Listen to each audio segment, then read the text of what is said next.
Hi my loves, Dream Lady, girl from around the way. We have culture, conversation, and community. And in today's video, I'm going to be discussing I May Destroy You, episode, what, 5, 6, The Alliance. It gets good.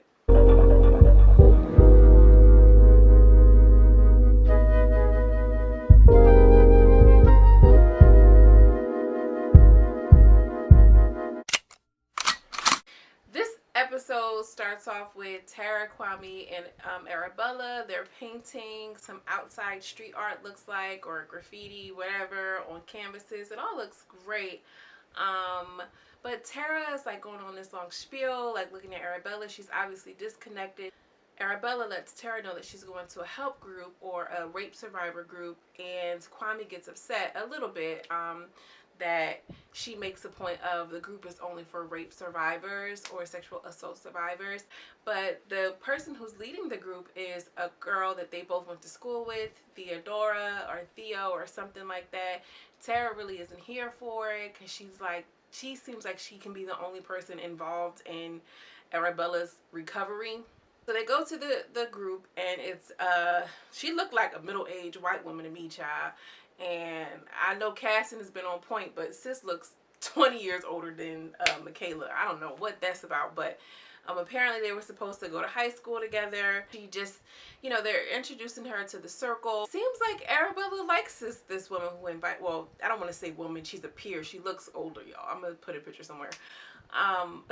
But she's enjoying this group, and she's like, wow, I really wish that I would, wish that I gotten to know you when we were in school. So then the episode kind of flashes back to the girl who's leading the survivor group, Theo. And when I tell y'all, this episode gave me early 2000s realness. All right, talk about nostalgia. The nostalgia that we all need during these crazy COVID 2020 times. Like, take me back there, sis. Take us back. I May Destroy You. So in the flashback, it starts off with Theo climbing into her bedroom. She's obviously been out all night. She's texting on her Nokia. I had such a good time. She types, I think I love you, but then she deletes the text messages. Girl, I'm trying to say, this episode was so good. It gave me everything I needed, even like some of the music that was in there. I'm not familiar with the music in the UK, but it had that feel to it that we all know and love from like the early 2000s. They must have a dope ass soundtrack. I need to check it out because I was feeling some of the music in this episode. Side note. Yeah, so she's like getting dressed or trying to get into her PJs. Her little brother barges in, and she's kind of like lying to him. It's her stepdad's birthday. Obviously, she's popping open the center of the cologne that she stole from him. Definitely a girl who is at risk. She's definitely a girl who's at risk of behaviors just by her sneaking in and stealing. You can kind of just see like she's kind of off the hook. We all know one of them. I mean, like, we were all that type of girl at some point in our lives, whether it was in high school or middle school, high school, college. Everybody had that rebel moment. She's definitely in her rebel moment. Apparently the mom knows that she ain't shit, and she's like, you weren't in your room last night. And the Theo completely changed and manipulated the whole scenario, made the mom feel super bad. I'm like, whoa, this little girl is really a good manipulator for her to be so young. Like, what's tea? So I made a mental note that she was able to control the whole situation, knowing darn well she was out all night. Boom, she goes to school. She's tongue kissing this boy in hallways, and it just reminded me of like back in the day when you're in high school. Hey, no PDA, you can't hold hands and do all this stuff. They duck off onto the side of the school somewhere that was closed off, and they start getting to popping. And to no surprise, like I said, we all know that one girl or few girls who was wilding out in school, having sex in school, and it's just like, girl, you can't do that after school, but whatever. It was always somebody, and she's that somebody. So the boy Ryan, who she was messing around with, like, takes a photo of her, and she's like looking back, and she's so hurt. I'm guessing that this was the boy who she was just with the night before. Maybe it wasn't. I don't know, because now I'm talking about it.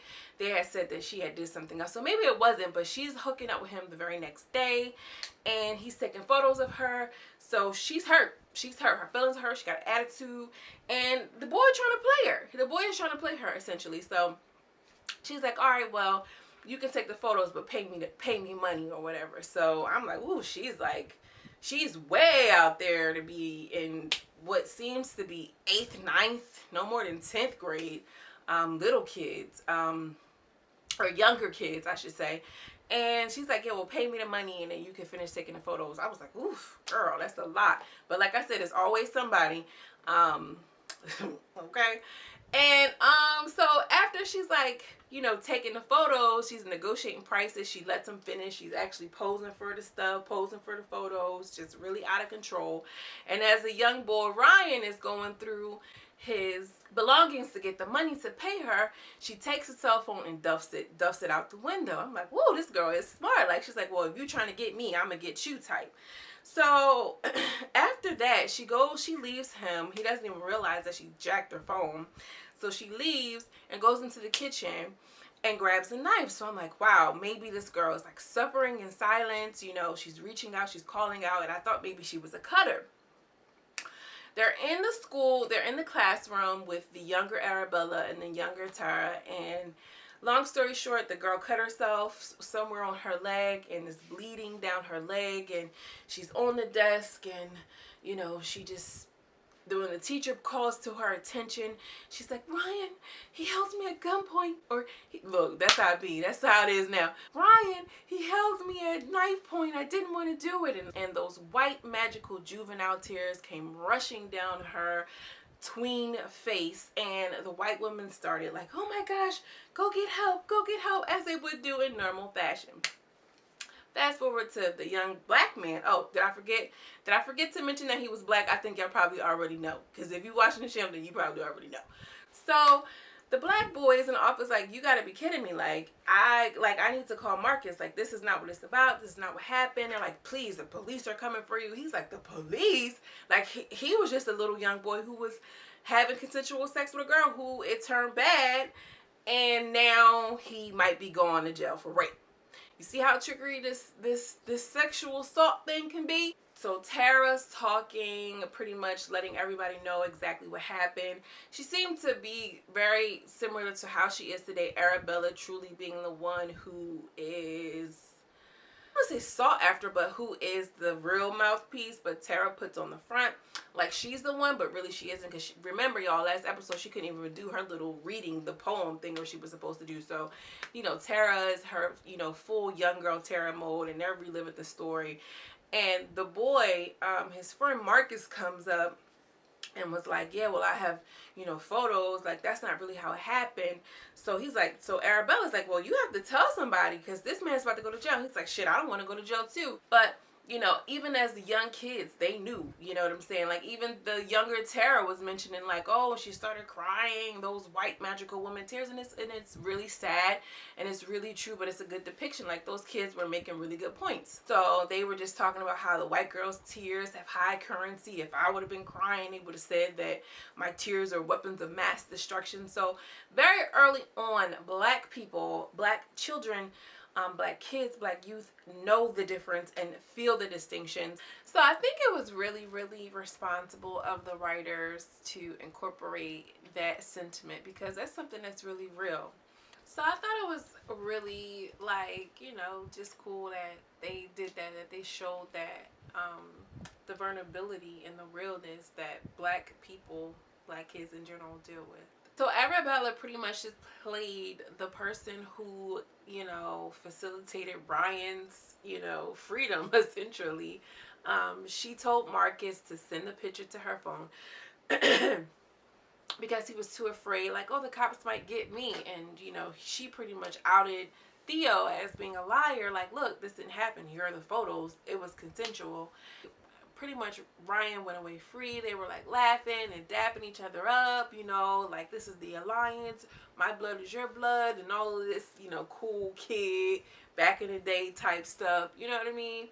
And they have Theo walking out. I'm like, I guess they didn't call the cops for her, but, you know, they should have. But anyway, she's walking home freely, which a lot of white women who make false accusations do. And she's just walking home, you know, walking out the schoolyard, and they're like laughing and chanting and stuff, taking photos. And she's like, oh, these African monkeys.